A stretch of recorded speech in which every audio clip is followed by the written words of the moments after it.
There's no provision of the Nigerian Constitution that allows the president or anybody for that matter to remove an elected official. Between 1979 and now, we have close to 20 cases of our courts which have upheld the right of Nigerian people to be governed properly in accordance with the law. In other words,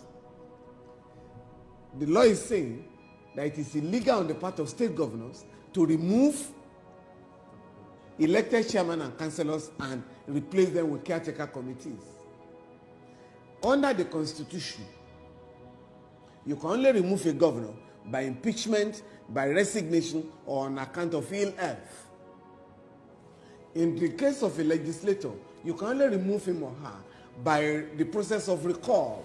So there's no provision for, or no law has empowered the president to remove a governor. In other words, I mean, you might also say that if the country is fighting a war, say with another country, do you ask the president to be removed by the National Assembly so that a sole administrator is appointed for the prosecution of the war? So it is totally what President Obasanjo did in removing governors cannot be justified under the law. But you know, his regime was characterized by executive lawlessness and impunity. It is indeed, I agree with you, Tony, it's indeed a sad day for not just Rivers State, for democracy.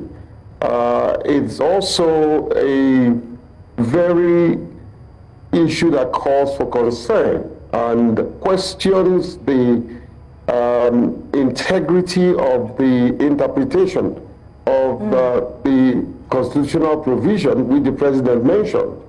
The question I ask, I'm not a lawyer, for those that would give proper interpretation, does the president have the power to remove the governor? Because I read that section 305. To suspend, it didn't actually. give him that power. He's being suspended, not removed.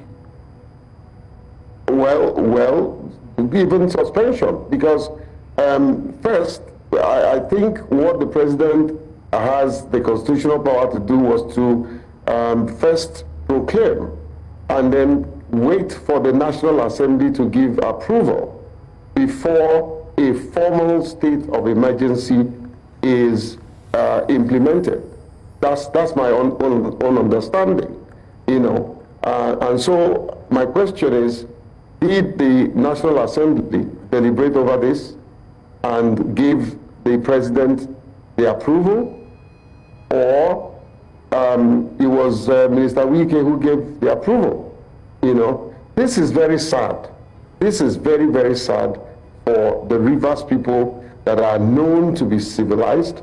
I mean, you can see a shining example of Rivers people and their intelligence and what they can do, right, with the lack of Tony Cole, you know, with his success in the oil industry, the little that I have done in the international development scene.